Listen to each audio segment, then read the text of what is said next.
Hey everybody, it is Blonde Blitz time. Let's go.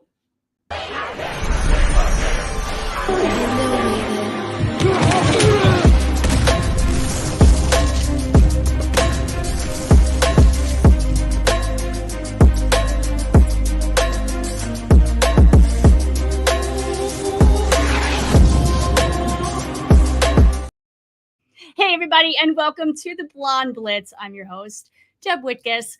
I'm super excited about today's show. Not only is Ben Troupe, former tight end for the Titans and the Buccaneers, joining me for game picks for week 8, I get to interview him about his 5 seasons in the NFL. I'm super excited to talk with him and kind of get to know why football and what brought him to media as well. My friend, I love her, and Spanish radio analyst for the Raiders, Mayra Gomez, is here. She joins us for week 7 hot takes. NFL injury expert Brian Scott joins us to talk about all the injuries across the league. There's been so many lately. Had to bring him in. Also, HGTV designer, always stops me up. Designer to the athletes, Shay Holland is back. The trade line is coming up, guys, November 5th. We'll talk about where do the athletes live when they have to move so fast. Of course, betting expert Alex White joins us live from Vegas. We're talking MVP odds.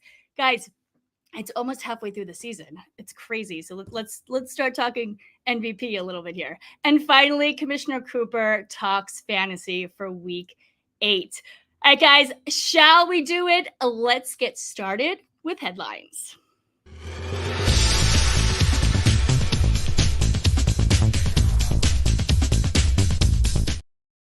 Kansas City is the last remaining undefeated team in the NFL and the 7th reigning Super Bowl champion to begin the following season 6-0 since 2000. They joined the 2019 15-4 Patriots, the 2011 Packers, the 2007 Colts, and the 2000 Rams. Moving on to player awards, starting with the NFC. We've got Offensive Player of the Week, Eagles running back Saquon Barkley. Barkley recorded 187 scrimmage yards and a rushing touchdown. He has 761 scrimmage yards this season, the most by a player in his first 6 games with a team since his first 6 games with the Giants. Just putting that cherry on top there with that Eagles 28-3 win over the Giants. Just saying. Defensive Player of the Week, Rams quarterback Colby Durant. He recorded an interception, sack, and forced fumble and became the first DB to do that this season. Special teams, Lions kicker Jake Bates. Bates converted on all 4 of his point-after attempts and kicked the game-winning 44-yard field goal with 15 seconds remaining to help Detroit overcome a 10-point deficit in their 31-29 win. Moving over to the AFC Offensive Player of the Week, Ravens quarterback Lamar Jackson. He completed 17 of 22 pass attempts for 181 yards and 5 touchdowns, and he also added 52 rushing yards. There have been 5 games in NFL history in which a player has done this. Jackson has done it 3 of those times. On the defensive, Broncos LB Cody Barton. Barton recorded 8 tackles, 1 pass defense, 1 forced fumble, and a 52-yard fumble return touchdown. He was the only AFC player this week to score a defensive touchdown. And finally, special teams, Bengals wide receiver Charlie Jones. This one got me so excited. Jones returned the opening kickoff for a 100-yard touchdown. I may have been screaming at my TV. He also recorded a 39 punt return yards with in Cincinnati's win. But all right, guys, those are your headlines for week 7. Now it's time for hot takes.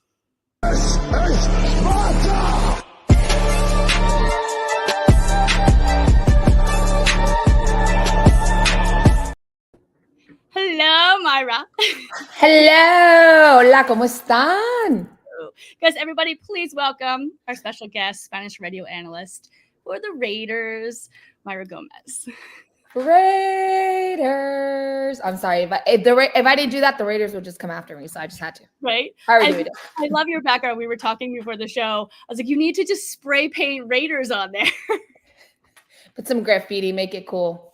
If it only existed, right? Exactly. So let's get started with hot takes. The thing that stuck out to me the most this week was Russell Wilson's stellar start in his Steelers debut. Do you think this might be, are the Steelers now an elite team? The Steelers, I mean, they have a winning season, right? But then again, Mike Tomlin always has this team is with a winning record. So the reality is this a team that can actually get to the postseason? That would be the biggest question. Can they get there with Russell Wilson? Well, you already know that Justin Fields had an incredible season. He was doing things right to the point where I actually called a couple of my friends who work for the Steelers and said, hey, you want to send him over to Las Vegas? I'll take him. Right? I don't know if the team will take him, but I'm happy to take him off your hands. You want to go Russell Wilson.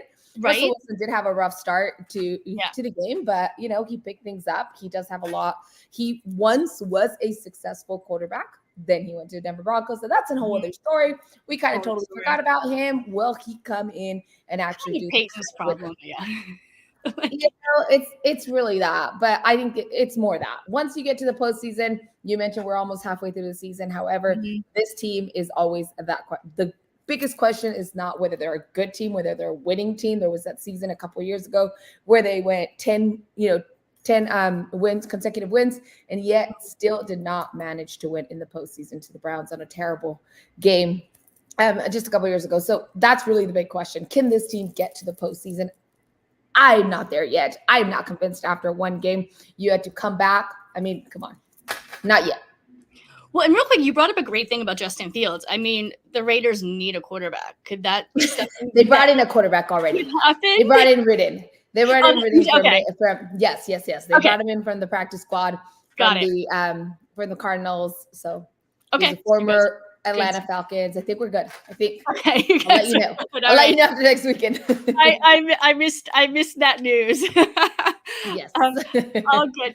And something that I was just really impressed with Russell Wilson in his post interview, which you used to do the post interviews for Thursday Night Football for Prime. He was very team oriented. I felt like he kept on thanking the team and, we're in this all together. And I feel like it was a different Russell Wilson than I'm used to seeing and hearing. He seemed to always a little bit about himself, and now he's all about the team. What are your thoughts on that, being a sideline reporter? And I think that's great, right? So you originally have this Russell Wilson who goes is in Seattle. He makes a name for himself. He's got this whole thing. He's always going to be reminded for not giving the ball to his runner. PTSD still, because he gave another title to Tom Brady, but now he's my boss, so we can't talk bad about Tom Brady. I love Tom Brady. But Russell Wilson goes to Denver, right? He ends up with the Broncos, and there was all of these stories about how he demanded his own office, how he would come into the office. He had his own parking space, all of these different things, and there was a big controversy about how much of a teammate was he really in Denver, and there was all these, rumors. There was a few things that were confirmed, and some of the players were saying, well, he earned it. He's Russell Wilson. He's the Russell Wilson. He's won a ring. He knows what it takes to get to a championship. He knows how to have a winning record, but it was always very selfish. It was always this quarterback who thought about him first. It was him, Russell. And now you're right. When you see his post interview and he's talking about the team and he's talking about the players and he's talking about everyone else but himself. Yes, I think he hit rock bottom in Denver. I think he realized that, it doesn't take just the quarterback, even though these teams revolve around the quarterbacks and the quarterbacks are very important. It isn't just the quarterback that's going to give you a winning season. And I think that, again, he hit rock bottom and said, wait, I got to wake up. And Cannoli agrees with you, by the way. My dog is down here barking, so he agrees with you. Hello. You mentioned Tom Brady being one of the owners now of the Raiders. And I'm not even sure if you can answer this question, but I'm going to ask it. Let's hear it. Is this a conflict of being a Fox broadcaster? According to Fox, it is, right? According to the NFL, not to Fox. According to the NFL, it is where he's been limited on everything. They don't allow him to be part of the broadcast meetings that broadcasters have. He's not allowed to attend practices. So according to the NFL, it's a conflict for them. They don't see it right. The owners don't see it adequately. And therefore he's getting paid to be an analyst to do the things that a broadcaster normally has the opportunity to do. And that's what sets you aside. When you're a broadcaster and you have the opportunity to talk to the players beforehand, you have the opportunity to attend a full practice. That's another thing that broadcasters have, the talent has.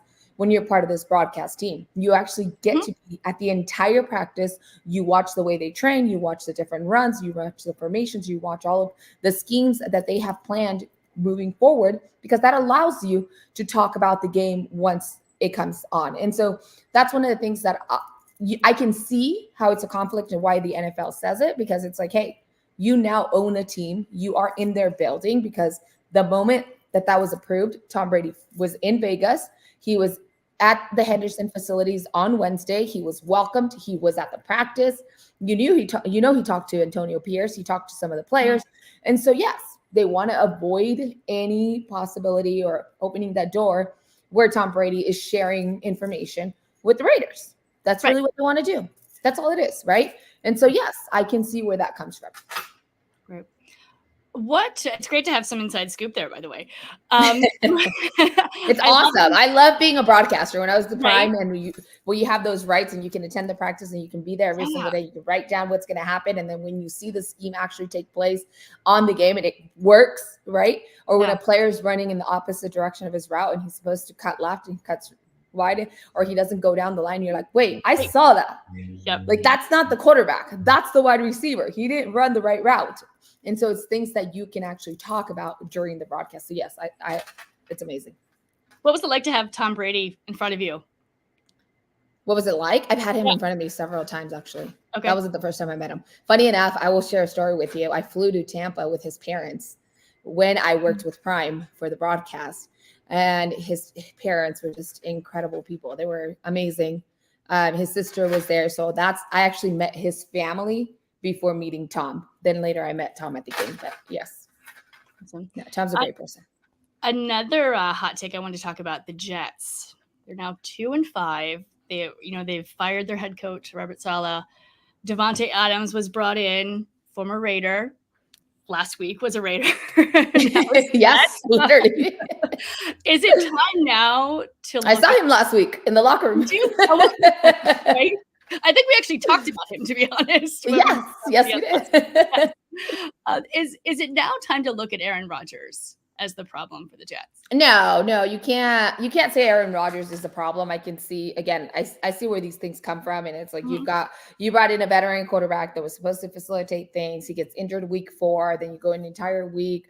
Then he comes back and you have the opportunity to showcase what you had. He brought in wide receivers that he wanted. He brought in the players he wanted, and yet the plays are not being executed. And now Davante Adams is there saying the winning mentality isn't here. The culture isn't here. And even though they expected him to come in and be the savior and be this wide receiver that was going to connect with Aaron Rodgers because they knew it, because we've seen what these two are capable of doing, it's not going to happen overnight, regardless of the history that they had. And so one of the things that Davante highlighted, and I will repeat, is that he said, the culture isn't here. I'm not there. I can't speak on behalf of that. I was a little surprised to see that. As far as Robert getting fired, word on the street says he had nothing to do with it. Again, things I cannot say. It says, he won the problem. I mean, a lot of people do say, right, that he's one of the problems. Honestly says it. He just commented that we can't say, right. I just read that comment, right? Yeah. And it's the thing. It's that, right? Like, is he part of the problem? Well, right now they're trying to lean on him. The problem in a sense of like building this culture. Well, I mean, my understanding was he had a winning mentality, but now you brought in Davante and he's saying the winning mentality, the culture, it's not here. It's not in this building. A lot of these players have only played here. They don't know how to win. Almost that's kind of, that's what I understood from his words today. And so maybe it's not just Aaron Rodgers, but it's the entire team. I thought they had a pretty good culture. I absolutely love Robert. I love what, the mentality and the mindset that he had when he was with the San Francisco 49ers as coordinator. Again, bringing in Aaron Rodgers, I don't know if that was the best thing to do. Aaron Rodgers had to leave Green Bay. He was ready for something new. And I think in a way, people just in general, some people may have thought that he was kind of like Tom Brady, where he goes from the Patriots and then ends up in Tampa and gets a ring. I mean, they're two very different people, two very different quarterbacks. I would never have expected that from him, but some people did. And I think that that's one of the reasons that everybody looks into the Jets and says, like, well, where's this ring? Why aren't things working? And again, last year, it was you were injured for 4 snaps. Mm-hmm. So you're gone. 75 but seconds. then you come back this year and it's like, what's going on? From a major injury, too. So now you brought in Devontae Adams. Exactly. So now you brought in Devontae Adams. And okay, I'll take it. This week, fine. You had 2 days to warm up. You're doing things.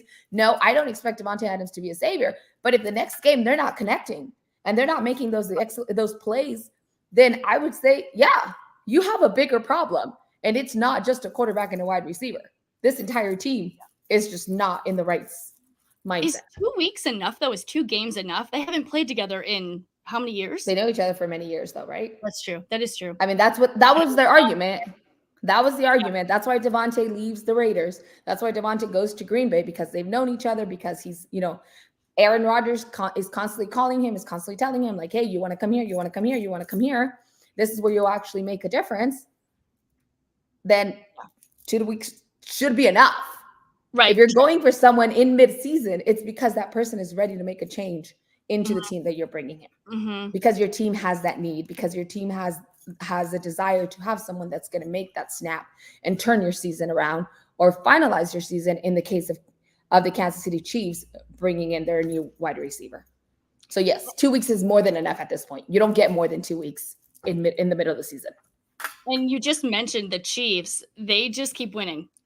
Basically, they're the only undefeated. I mean, Patrick Mahomes is over there giving balls left and right, getting intercepted at the start of the first quarter against the San Francisco 49ers. And yet, as you just mentioned, they keep winning. Yeah, it's wild. I mean, should we just call Super Bowl now? Or No. Have you watched the Detroit Lions yet? I have. I would say hold off.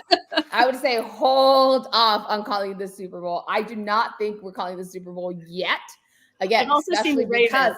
I think exactly. Oh my God, how much fun is it to watch the Ravens? Yeah. I absolutely love watching the Ravens. The Ravens. The Ravens. Plus, I can highlight that the Raiders beat the Ravens. I just want to point out. Yep. And yes, the Kansas City Chiefs also beat them. But the Ravens have gotten so much better since then. They're an incredible team. They're so much fun to watch. King Henry's out there. He's a different runner, like no other runner out there in the NFL. I mean, this is a player who's 200 pounds running down the line, and then he's still beating himself up because the corner was able to catch him in the red zone and he couldn't get into the end zone. And now these are the type of expectations I wish every player had. Like these type of standards where it's like, you had a great play. It's like, I could have been better. Should have been better. So yes, I absolutely love watching the Baltimore Ravens. All right, Maya, that's all the time we have for Hot Takes. I need you to come back, though. Absolutely. I love talking with you. Thank you so much. Where can our audience find you? At Myra L. Gomez on, I was going to say Twitter. I still say Twitter, on X and Instagram. I also have TikTok, but I'm terrible at it. I don't know how to dance. So am I. Wait, are we still dancing in TikTok? I don't even know if we're still dancing. No, there's a bunch of different stuff going on TikTok. I'm an Instagram girl. That's about the extent of my social media. But all right, thank you so much for coming. We will see you soon. Pleasure. Love you. See you. Love you too. Well, bye. Bye. All right, guys, let's talk now to Brian Scott from the injured list. Brian, come on in.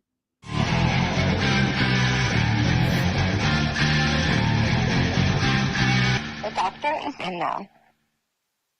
Brian, how are you? I am in the virtual athletic training room here at That Sports Podcast Network. You can see on the wall, we've got some of our sponsors up there. Things are good. Good. Well, things aren't as great on the field with all these injuries, huh? No. It's been a crazy season. Yeah. The cool thing is it's been a lot of different injuries. It hasn't been like any one particular injury, which makes it exciting and more fun for me to kind of give my spiel each week on the different injuries and stuff. I mean, just this weekend alone, you have Brandon Ayuk going down, Deshaun Watson going down, me. Mike Evans, Chris Godwin, Deebo Samuel, Jaden Daniels, Aiden O'Donnell, Tyler Huntley, Braxton Berrios, DK Metcalf, and Puka Nacua finally coming back, just to name a few. I mean, that's not even covering some of the other big names, Christian McCaffrey and some of those other guys. I mean, I am so busy right now. But Deb, I always have time for the Blonde Blitz. Love the show. You did such a great job with it. I had to come on when you asked me. But I know you had some names that you wanted to run through. So let's get started. Okay. I think the first one you mentioned, I may have already spilled the beans on, was Chris Godwin and Mike Godwin. Evans. I'm worried about the Buccaneers. Yeah, well, that's a pretty nasty injury. It looked like he fractured, dislocated his ankle, did not look good. You watched him getting carted off the field. You could almost see him mouth the words, "Did my joint pop out?" or something like that. And yes, it did. And that's almost certainly going to require surgery. He's done for the season, likely. I don't see any scenario where he can make it back in time, even for a late playoff run, should the Bucs get there. Unfortunately, I think this is it for him for this season. I actually devastating injury. Godwin's aunt and family during Tampa Super Bowl, and I got to interview them, and they were the nicest people ever. So it helps to have a good family network and support system there to get you through an injury like this, because this could be career altering. You know, it's a significant injury. It's not one to be taken lightly. So helps to have that in your corner. How about Jaden Daniels? Also, I'm on the DL, a Commanders fan. Oh, don't tell my Eagles peeps that. Yeah. I'm worried about him. We'll keep that here. He's got a rib injury. Doesn't sound like it's too serious, but with rib injuries, you know, your thorax, your rib cage is involved in just about everything you do. Even breathing can hurt. I mean, like, this takes a long time to get better. It sounds like they're already saying he's going to be week to week, which literally could mean week to week. And it could actually even be day to day based on how he feels. There's really not much you can do for rib injuries except treat the symptoms, usually pain, not being able to take deep breaths and things like that. So once you can get the pain under control and you can start kind of getting more physically active again, then you can kind of ramp up your activity. But unfortunately, it takes time for that pain to subside. Even with a rib sprain or a rib bruise, contusion, it can be very, very painful. Those are notoriously painful injuries that take some time to heal, unfortunately. Ugh. And first of all, I love that his mother was the one who was updating everybody. That was really special to me. I'd rather hear it from a mom than hear it from a coach in a press conference. I hate to say, but it's true. It was special. So I'm sending him good vibes. I want to see him back. He was doing so well. He'll be back. I don't think it'll be too long. He'll be back. Absolutely. Well, how about also the entire San Francisco team? Devastating for them. Devastating. It all started to unravel early this year, right in the preseason. Yeah, it's like ridiculous, to be honest with you. Maybe this is like some bad juju or bad karma. I don't know. But what did they do? Because I don't know, Deb, but I tell you what they didn't do. They did not listen to my NFL pre-draft injury special that I do every year, I should say, because Brandon Ayuk was actually featured the year he came out of college as one of the injured players on my list. If you make that list, it's not a good thing. It's sometimes a bad omen. And here he is now getting an ACL, MCL injury. He's out for the year. The question now will be whether or not he's able to come back next season and when. So, you couple that with the CMC injury, and then you got Deebo Samuel ending up in the hospital with pneumonia. Who knows what's going on over there in San Francisco, but it ain't good. Right. And Tua is actually back this week. They're expecting him to play, and he is saying he doesn't want to wear the Guardian helmet, which you can talk a little bit about that. What happens if he goes down again? Well, the problem is with concussions, it's a cumulative effect. So every time you get one, the risk of getting another one is more significant, potentially more severe as far as the longevity of the symptoms and the potential damage to the brain. It won't necessarily take as much force to cause another one, unfortunately, as well. Each time he gets concussed moving forward, there's a risk that some of that injury to the brain could become permanent, or, even more serious than that, could lead to some type of really serious traumatic brain injury that could see, significant levels of mental or cognitive decline, physical to that extent. So there's a real risk in coming back here after having the significant concussions he's had. The Guardian cap, that's a whole nother topic we can discuss at another time. But the fact of the matter is that the research on the Guardian cap is not quite scientifically strong enough there where people can, without a doubt, say it prevents concussions. So whether or not he wants to use it really is a personal choice. With or without that device, it doesn't guarantee that he wouldn't get another concussion anyway.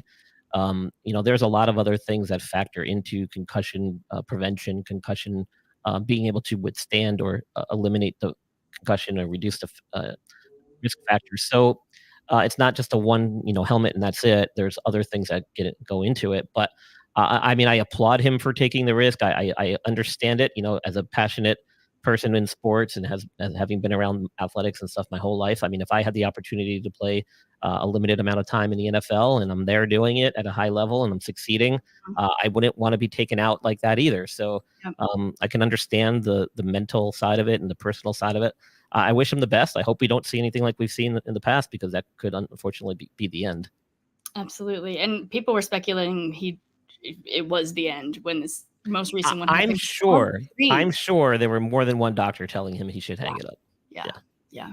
But we'll see. We'll see what happens on Sunday. I mean, hopefully everything goes smoothly for the rest of the season. Last question. Yes. Puka Nacua.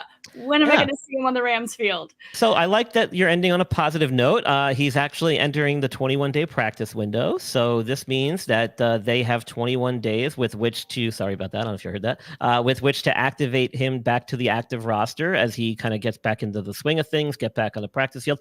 With a PCL sprain, I don't see any reason why he shouldn't be able to ramp up his activity quite quickly and get back out there within a week or two.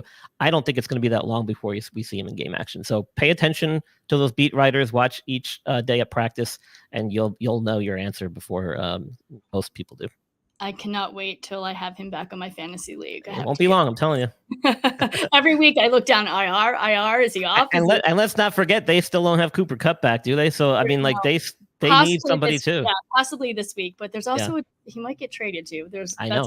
That's coming up later in the show. All right, Brian, thank you. Where can our audience find you? Yeah, so I'm most active on X at InjuredListPod. You can find me on the website, theinjuredlist.com, on Facebook and Instagram, The Injured List Podcast, and of course, TSS Fantasy with That Sports Podcast Network here on the Blonde Blitz. And then, you'll see me pop up every now and then on some other shows as well. All right, Brian, thank you. We'll see you soon. My pleasure. All right, guys, with the trade deadline approaching on November 5th, HGTV designer to the athletes, Shay Holland is here to talk about where the players live when they have to move oh so fast.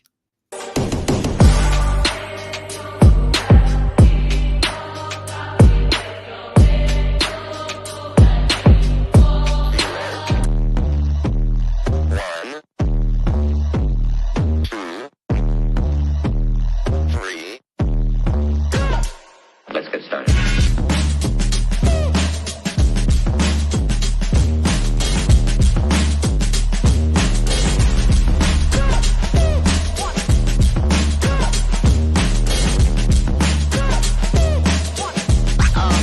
Oh, that's real good.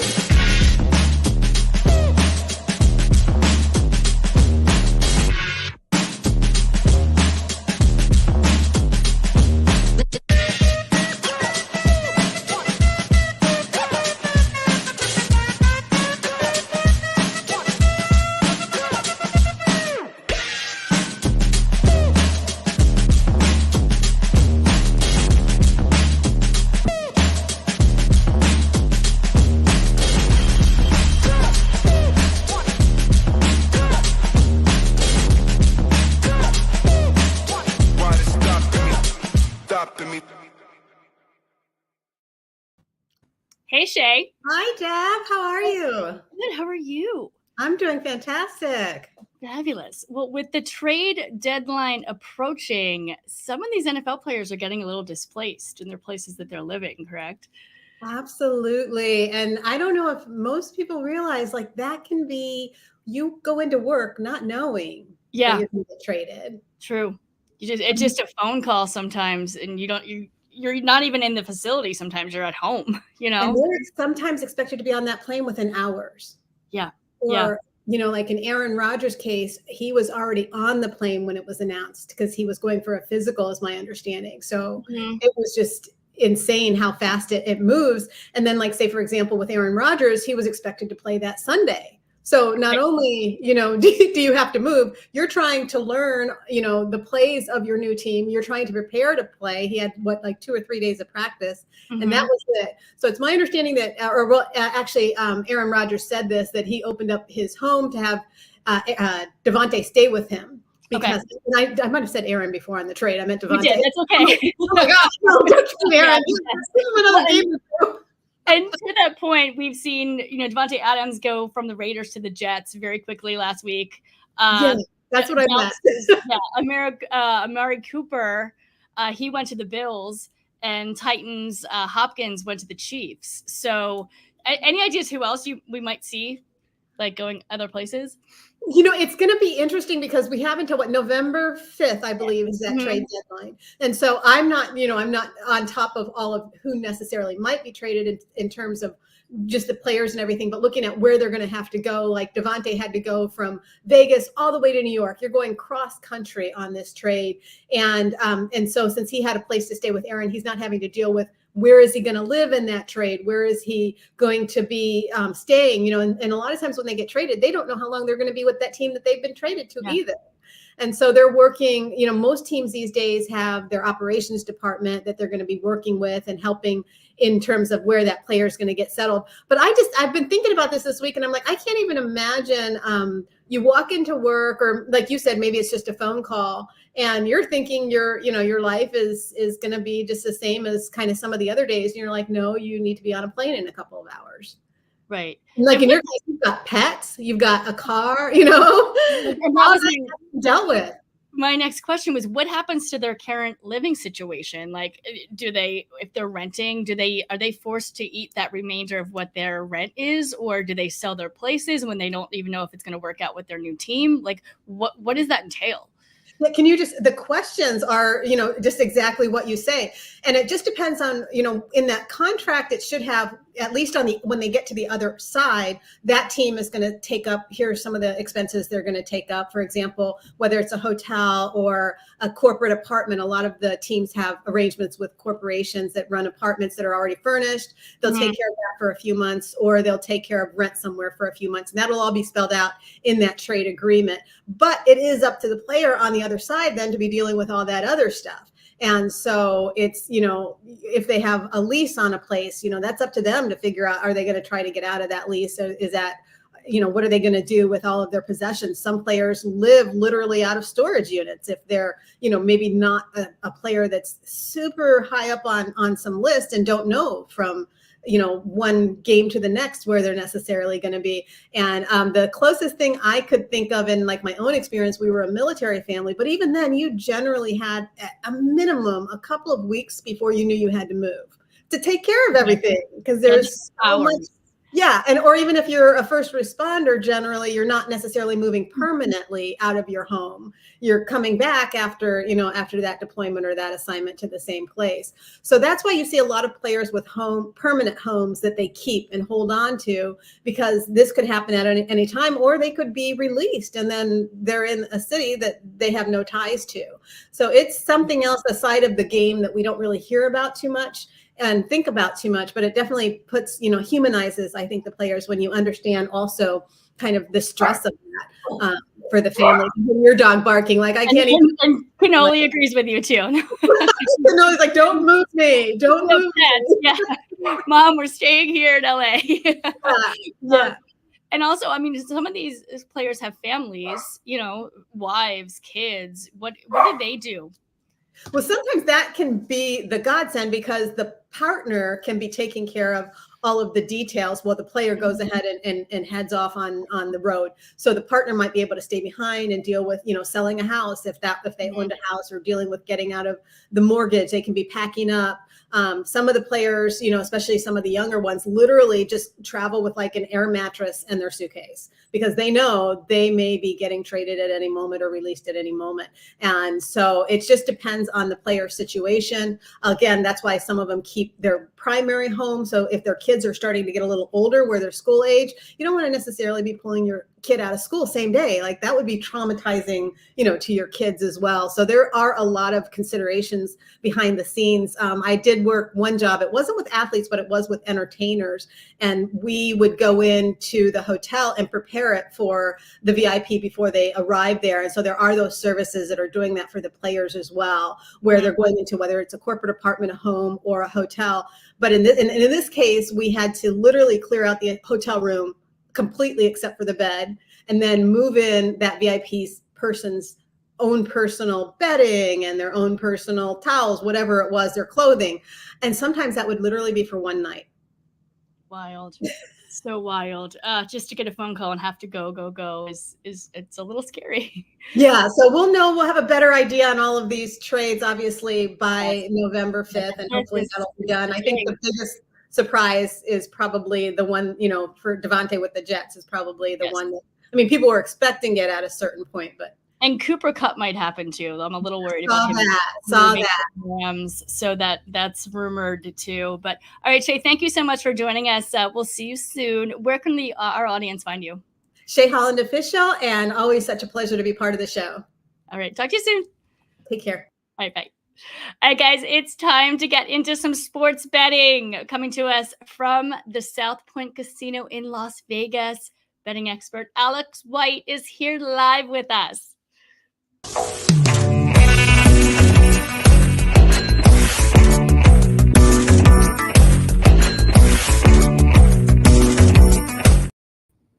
Hey, Alex. Hi, Deb. How are you? I'm doing good. How are you doing? Good. It's so good to see you live. You as well. You're doing a great job. I love your show, and I love all the guests that you have on. Well, and we love you. Thank you for being a part of it. So as I said earlier in the show, we're almost halfway through the season. I hate that. No, I like part of me. Yeah, it's weird. It's like I love it because I love every week, but then I'm like, oh God, it's like almost not that it's coming to an end anytime soon. And there's a plethora more of football to be played. But let's talk a little bit about MVP because we should kind of start that conversation. Who's the favorite right now? Okay, so Lamar Jackson is now the favorite after last week and that big win. The interesting thing is Patrick Mahomes is the second shortest odds, and he was the favorite going into last week. And this year isn't really like a normal Patrick Mahomes year, right? I mean, he's thrown more interceptions than normal. So there's a couple guys that I'm looking at that I think you could get some good value. Okay, and who are those? Okay, so Jared Goff right now is 10-1, who is having a phenomenal year. I mean, he is breaking records, having no incompletions in these games. You can still get Joe Burrow at 14-1. So if the Bengals go on a run here, they could. I mean, they've won their last two. It is definitely a possibility. I mean, Burrow's obviously an elite quarterback. But I love your Jared Goff. I love Jared Goff when he was with the Rams, and when he got traded to the Lions, I was like, wait, I feel like they just switched quarterbacks. Matthew Stafford and Jared Goff. So it's so nice for him to actually see him clicking on the field. So I don't know if I'd take him before Lamar Jackson, but I think I would take him before Patrick Mahomes right now. I actually have Mahomes in my fantasy league, and I didn't win last week because of him. So actually, I have the Jets defense too. So that's actually why I didn't win. But yeah, I mean, Patrick Mahomes, like you said, has not been doing. He's not the normal Patrick Mahomes that we're used to seeing. I think just because they're undefeated right now, they're the last undefeated team. He's the best player on the best team, right? So he has these low odds, but there are some people down. You are right. It is still tough. Lamar Jackson could easily win this. They are playing outstanding. And now Derrick Henry is the odds-on favorite, or the shortest odds favorite to win Offensive Player of the Year, rightfully so. But it's getting interesting. I mean, even Jalen Hurts, you can still get really good, 40-1. But, of course, he does have Saquon really doing a lot there. But Purdy, Baker Mayfield, 27-1. There's some very interesting that we will continue to talk about as the season goes on. Can you give me your best bet for this week in general going into week 8? So surprisingly, it's a favorite, and I usually try and stay away from favorites. I love underdogs. I love getting points, but this one I can't stay away from. It is the Green Bay Packers. 4-point favorite on the road playing against Jacksonville. Now, Jacksonville, remember, 2 weeks in London. So they have to come back. They have to adjust.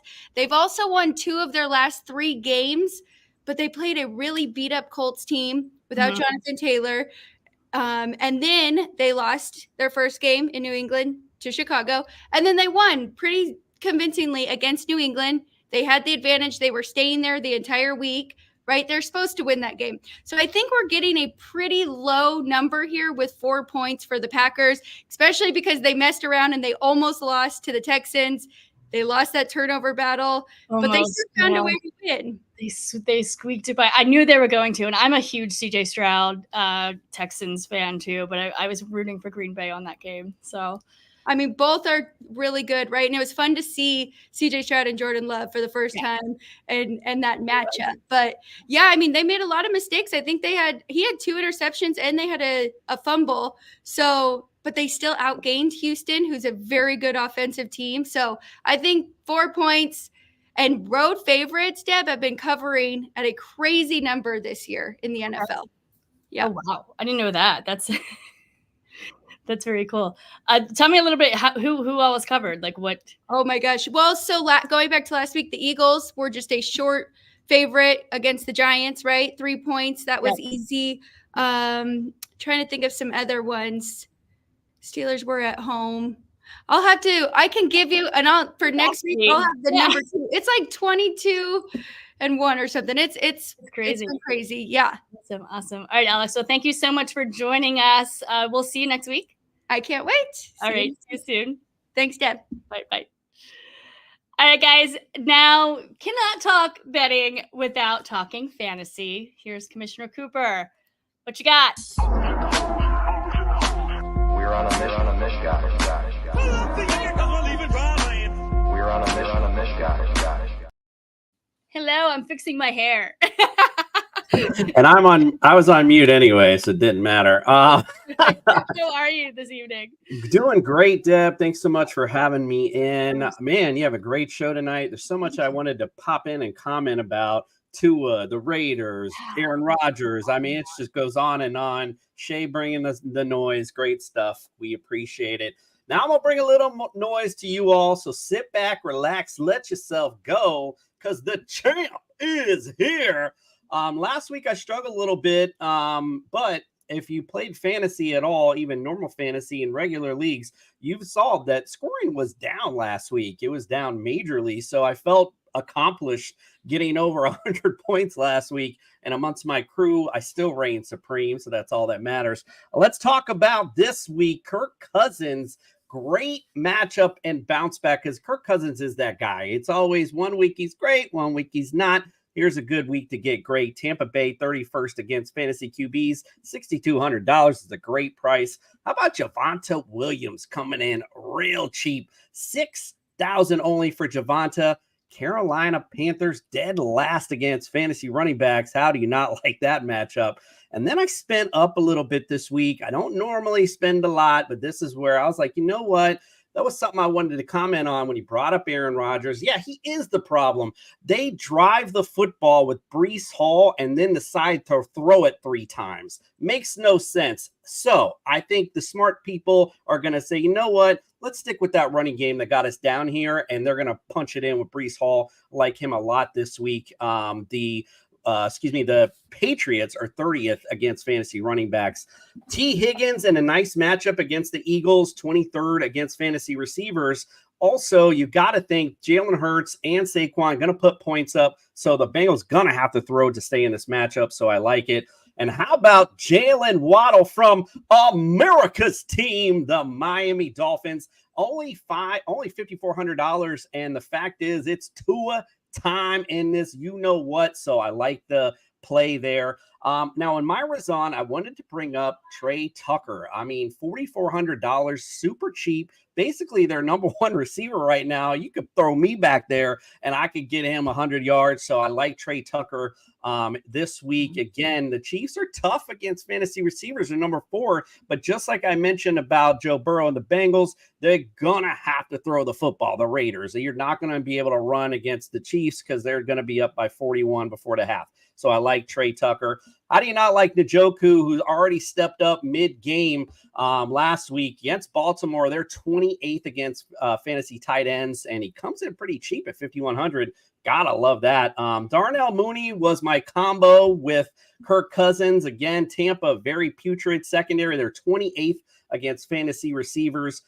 Sadly, though, this might not be that big, high-scoring matchup I was hoping it to be. And then you gotta like Chargers D going against this banged-up Saints offense, who's 26th right now, ranked in the league. So again, something I like to go against, and especially the Chargers defense has been really rock solid this season. I've been talking about that, but they are really, really good. So that's where I finish up there. Good luck, folks. All right, guys. Thank you so much, Jason. We're gonna bring in Ben Troupe now. Yay! Let's bring in Ben.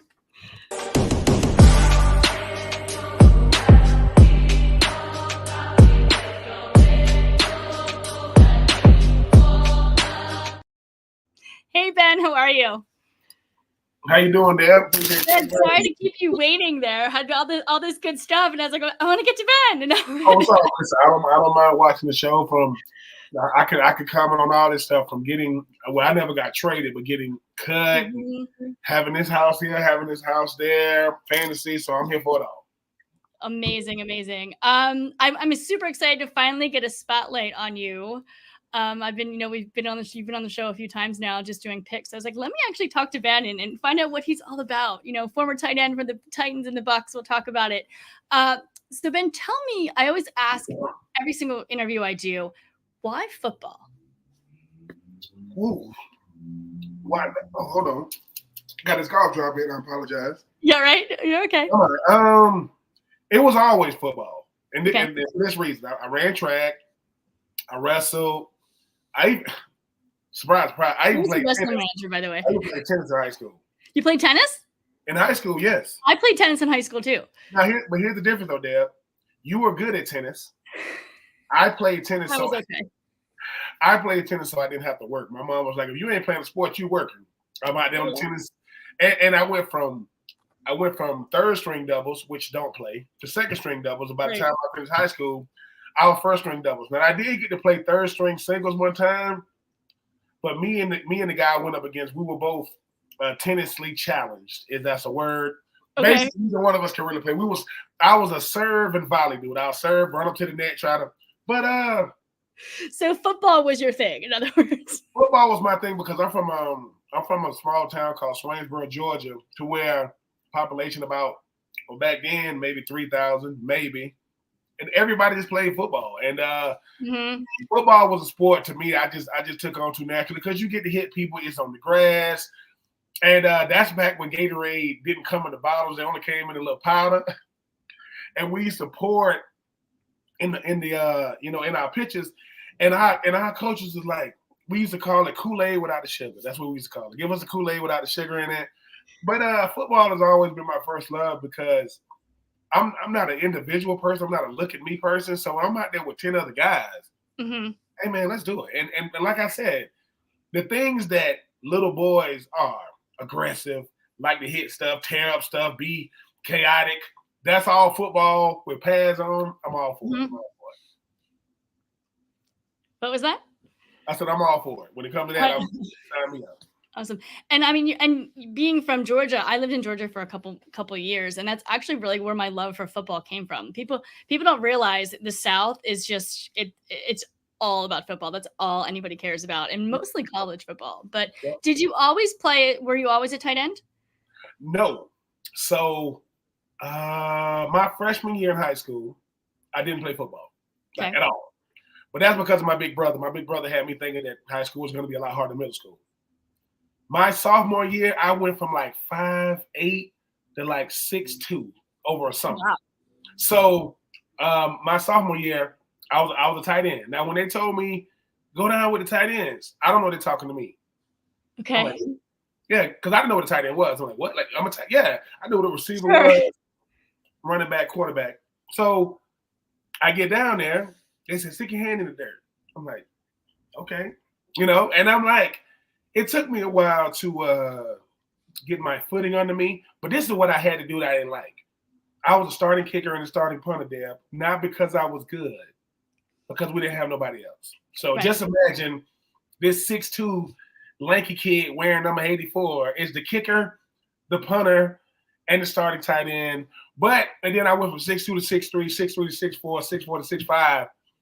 And hey, I mean, I took a liking to it. Thank God my body like kind of transformed into what I was gonna be. Because hey man, when they said tight ends, they yelling and screaming at me. They said, Troupe, what are you doing? Go down there. I'm like, go down there and do what? The tight ends. What is it? And mind you, I'm running down there going, what is a tight end? Oh my God, I love it. It was crazy. It was crazy. And what was it like, when you actually, got figured out what a tight end does? Why was that particular position special to you? Like why did you enjoy being a tight end? Because we are the Renaissance men on the offense. We do everything. We block, we catch, we pass protect, we can be fullbacks. We're interchangeable people. We are a jack of many trades, a master of none. That's a tight end. And because of Trey Burton in the Super Bowl, former Florida Gator tight end, by the way, they let us throw the ball. The Philly special, that is Trey Burton, who went to Florida, who threw it. So for me, I just had to embrace what I was doing. Like, because at first I'm like, what is this? Like, I'm a tight end. I don't even like when people say, what position you play? I'm like, tight end. And they didn't know either. But for me, I just, and because of people like Gronk and Kelsey and George Kittle, Kyle Pitts, there are young men now that want to play tight end. They say, I want to be a tight end. I'm like, what? So I loved it, though. I loved it once I embraced it. And plus, my coach said something to me that made me embrace it. He says, Troupe, this is what we want you to do. He says, learning the plays, that's us. Executing the plays, that's what we're teaching you. They said, but when that ball get in your hand, I want you to dance with it. Show us you can dance with that ball in your hand. And once I got, because certain people, when you watch them play, I am not comparing me to Patrick Mahomes, by the way.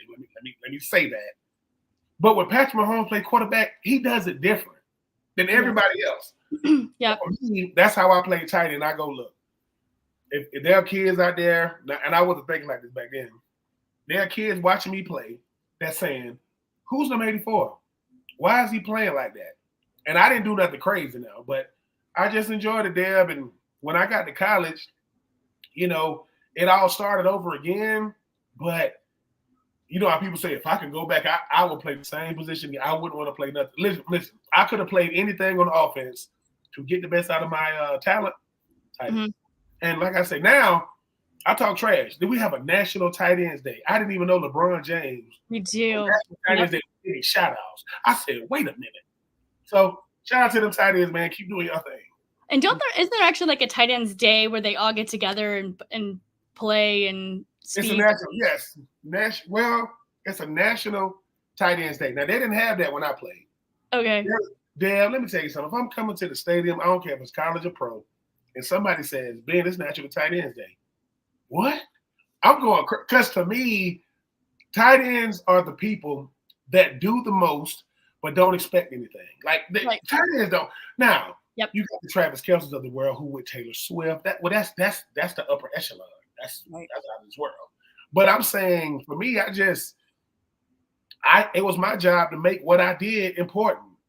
And that doesn't mean that I cared about the stats and all that. I'm saying, if I wasn't out there, I wanted my impact to be felt. So I had to make it felt when I was, and it was just fun, Deb. Like I said, if you 6'4", 6'5", and you between like 240 and 260, kind of lanky, kind of clumsy, you are tight end. You are a tight end, and we will welcome you with open arms. So let's do it. Awesome. So you mentioned the Florida Gators. I'm going to do one more question, then we'll do like one or two game picks, and then I want to bring you back next week and finish the interview. Let's do it. Like, we're running out of time, and I don't want to go into your show, so I don't want to chip away at that time. You played for the Florida Gators, and you received an All-American honors from ESPN, Rivals.com, and Sports Illustrated. Was that the moment that you kind of knew you were going pro? No, I didn't even know I was an All-American until I got to the bowl game, and I was sick as a dog. And my head coach was like, "You're gonna be the first ever first-team All-American, don't even play in the bowl game." And I said, "I'm a first-team All-American." He was like, "Yeah," because mind you, once again, Deb, I I didn't go for the accolades. I'll take them, but Right. I didn't go for it. I knew You were there for the team. I knew when I went to the combine Mhm. and they give you this schedule of how many teams want to interview you. You're there for like 3 or 4 days. Yep.